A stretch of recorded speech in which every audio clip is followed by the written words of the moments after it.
In this presentation, I will be covering the price action candlestick patterns number 2. Today we'll be talking about the Marubozu candlestick pattern.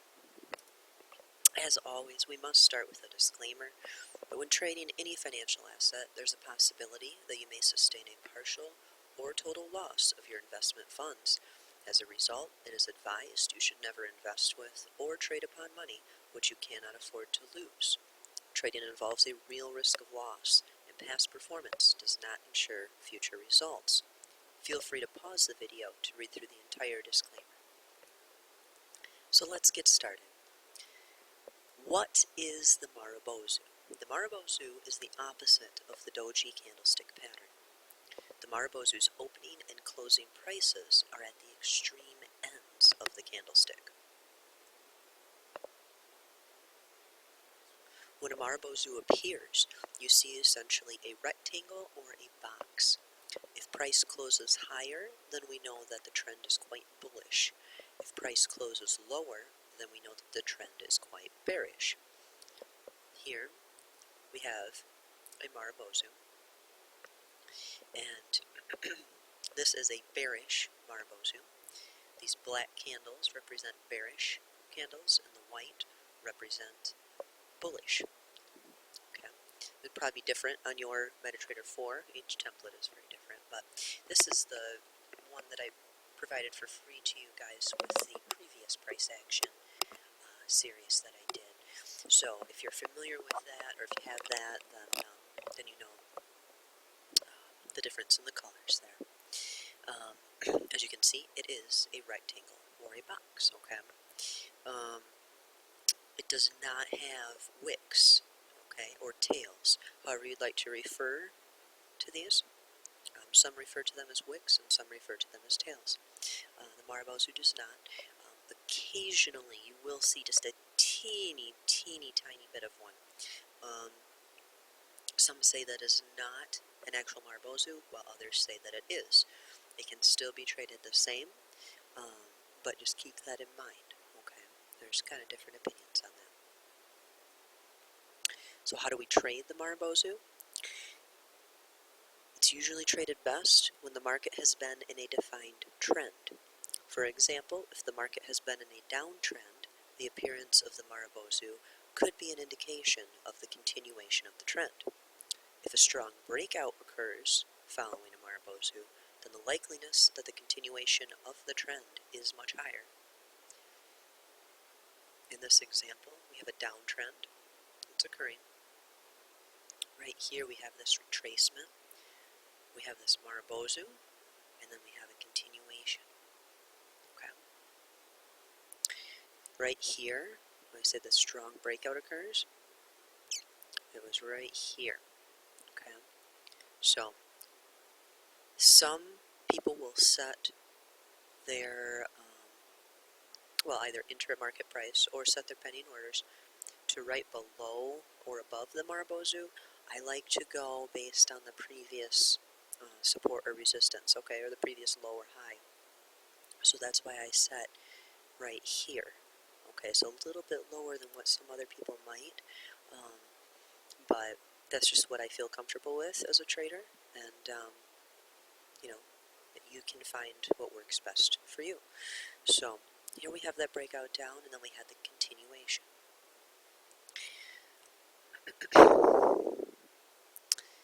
In this example to the right, that I had in the previous screen, we see two examples of the Marubozu. They're both following a defined downtrend, and our expectation is that if price breaks below the previous low, then there will be a continuation of the trend. Okay. At this point, we have two options as traders. We can either set a pending order for just below that low, or wait for the candle body to break the low and enter at market price. So wait for that full formation of that candle body. It is best not to enter until after that full duration of the candle, just to be sure it's not a fake out. Okay. It's really nice to be able to set pending orders. If you're not going to be at the computer for a while, or you see it's setting up, but you're not exactly sure, when it's going to happen. Obviously, none of us will know that, but you just want to be careful with pending orders if you do enter them. Okay, if that's how you set them, and let's say it entered you into the trade, and it started to go against you, where you'd want to exit, and let's say in this example right here, okay, we have the Marubozu here.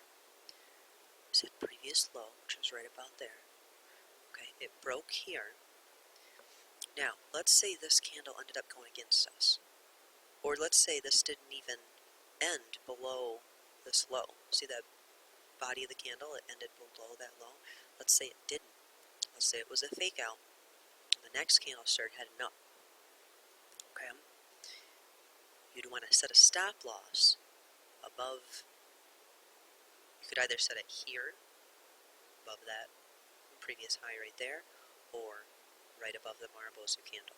Okay, that's just a safe way to play those trades, and you can also set your stop loss with your pending order. Okay, so in these examples over here, price broke and displayed continuation patterns in both, and as we expected, they ended up having a great pip gain, which was 1,100. Well, it was well over actually, but here you may ask, you may say like this is an uptrend.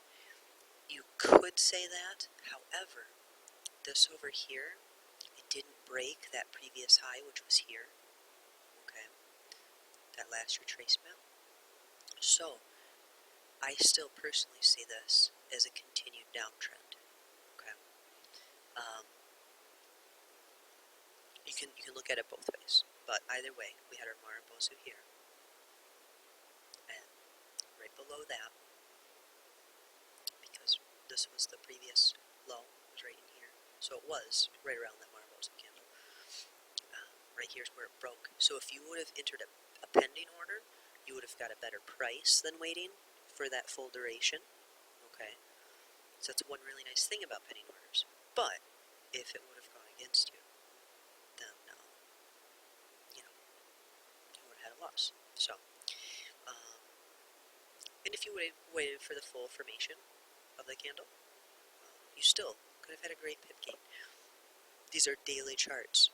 Okay, I do look at the hourly and the 4-hour sometimes for entry, but overall, I just stick to daily charts. It's a lot easier. You can stay in trades a lot longer. You just have an easygoing lifestyle compared to sitting in front of a chart all day, every day, and fighting in the market. You want to fight, Just get on once a day, check it out, see if you see any patterns happening.